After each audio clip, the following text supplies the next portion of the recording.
자, 그 다음에 전세권 한번 볼게요. 전세권. 전세권이라는 건 여러분들 많이 알고 있죠? 남의 집 전세 보증금 내고 사는 거. 요건은 반드시 보증금을 내야 됩니다. 급부인데요. 또는 월세. 보증금 5천만 원에 월세 50만 원짜리 주택, 빌라를 임차하고 들어갔어요. 이거 전세권 설정할 수 있습니까? 있습니다. 월세인데 어떻게 전세권을 설정합니까? 그 개념 아니라고 제가 지난 시간에 말씀드렸습니다. 등기하면 전세권이고요. 등기 안 하면 그냥 임차권입니다. 그렇게 보시면 되고요. 반드시 급부가 있어야 돼요. 그냥 무상으로 거주하면서 전세권 설정 불가능합니다. 불가능. 반드시 급부가 돼야 되고요.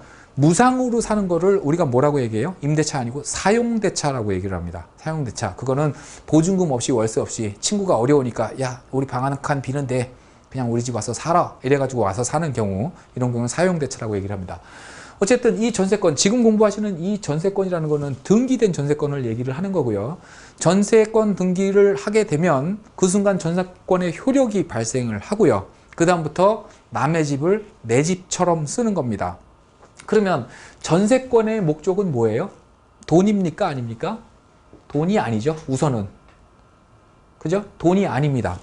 그 집을 내 집처럼 사용하기 위한 권리지 돈 받으려고 돈 꿔주면서 설정하는 권리가 아니거든요. 그렇다고 한다면 이 전세권이라는 거는 돈이 목적이 아니고요. 또 똑같이 반복됩니다만 돈이 목적인 권리가 아니니까 경매 절차에서 만족시켜줄 수 없는 거고요. 만족시켜줄 수 없으니까 인수되는 거고요. 다만 근저당이나 또는 가압류나 이런 돈이 목적인 권리가 먼저 설정된 다음에 전세권이 설정이 되어 있다고 한다면 원칙에 의해서 얘를 인수시키면 얘가 손해를 보겠죠? 그죠? 다시 설명 안 드려도 되겠죠? 얘 인수되면 낙찰가 낮아질 거고 그럼 얘네들한테 줄 돈, 재원이 줄어든다는 얘기잖아요. 그래서 얘네들이 피해를 보기 때문에 이 불축의 피해를 보면 안 되기 때문에 어쩔 수 없이 소멸되는 겁니다. 이 특징을 갖고 있습니다. 이게 원래 전세권이고요. 근데 전세권 우리 앞 시간에서 말소기준 권리 공부할 때요. 말소기준 권리가 될 수 있다 없다 있는 권리 없는 권리 거기서 전세권 제가 가로 열고 일부 이렇게 됐습니다. 그래서 말소기준 권리를 갖고 공부하시는 분들이 이 전세권이 애물단지예요. 어떤 경우에는 돈이 목적이고 어떤 경우에는 돈이 목적이 아니고 왜 이런 결과가 발생을 하냐면요. 전세권이라는 거는 보증금을 급부를 제공을 하고 남의 집을 내 집처럼 쓰는 게 전세권이라고 말씀드렸어요. 그 자체만으로는 용의권입니다. 사용해서 그 사용으로서의 이익을 얻는 권리. 그죠? 근데 법이 반드시 급부를 제공을 해라 라고 강제하고 있어요. 공짜는 전세권이 안 된다. 그러면 법이 반드시 돈을 내라 라고 강제하고 있으니까 그거를 반환받을 권리까지 같이 보장을 해준 겁니다. 무슨 얘기냐면 전세 기간 동안은 안 되고요. 만기가 됐는데도 불구하고 집주인이 보증금을 반환해 주지 않으면요. 별도의 소송 절차 없이 이 전세권에 기해서 바로 경매를 신청할 수 있습니다. 경매를 신청하는 목적은 뭐라고 그랬어요? 돈이잖아요. 그죠? 그래서 그 순간 얘는 원래는 아닌데 그 순간 얘는 돈이 목적인 애로 바뀌어 버립니다. 또 근저당이 먼저 설정이 되어 있고 전세권이 설정이 되어 있는데 이 근저당권자가 경매를 넣었어요. 이자를 안 줬는 모양입니다. 근저당권자가 경매를 넣었어요. 그럼 전세권자 반드시 돈 내라고 법이 강제했잖아요. 그죠? 그러면 배당받을 기회도 줘야겠죠. 그죠? 그래서 얘는 또 우선 변제권이 인정이 됩니다. 다시 말해서 전세권은 원래는 용의권이지만 우리 민법이 이 용의권적 권능에 담보권적 권능을 갖추졌습니다. 이 두 가지 기능을 다 갖고 있는 애가 얘예요.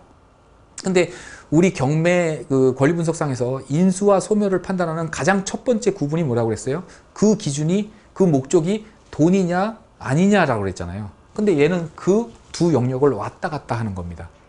그래서 다시 말해서 이 전세권이 돈이 목적인 때는 말소기준 권리가 될 수 있고요. 그러니까 소멸의 원칙을 갖고 있고요. 돈이 목적이 아닌 때는 인수의 원칙을 갖고 있습니다. 그러면 어떤 때 돈이 목적인 권리로 봐줄 것이냐, 어떤 때 돈이 목적이 아닌 권리로 봐줄 것이냐, 이게 문제가 되는데요. 그거는 전세권자의 의사에 달려 있습니다. 아, 나는 이거 그냥 계속 사용 수익하는 권리로 용의권으로 사용할래요. 또는 아유 나는 이제 경매 나왔으니까 이 집 정 떨어져서 못 살겠습니다. 배당받고 나갈랍니다. 하면은 돈이 목적인 권리로 봐주는 겁니다. 그 의사표시는 뭘로 해요? 배당 요구.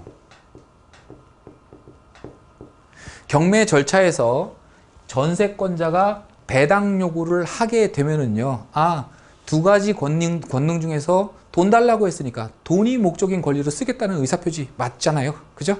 그래서 얘는 그다음부터는 저당권하고 똑같이 보시면 됩니다. 저당권하고. 근데 입 꾹 다물고 아무 소리 안 해요. 돈 달라 소리를 안 합니다. 그러면 너는 원래는 용의권이고 그걸로 계속 하려는 뜻이구나 해가지고 그냥 사용수익권, 돈이 목적이 아닌 권리로 봐줍니다. 단 이렇게 돈이 목적인 권리, 저당권, 근저당권, 뭐 가압류 뭐 이런 식으로 돈이 목적인 권리 이후의 전세권은요, 어차피 지가 어떻게 의사표시를 하든 상관없이 얘는 소멸이죠. 그죠? 이렇게 소멸되는 전세권은 당연히 저당권으로 봅니다. 그래서 별도의 배당 요구를 하지 않아도 당연히 배당해주고 말소입니다. 그런 차이가 있어요.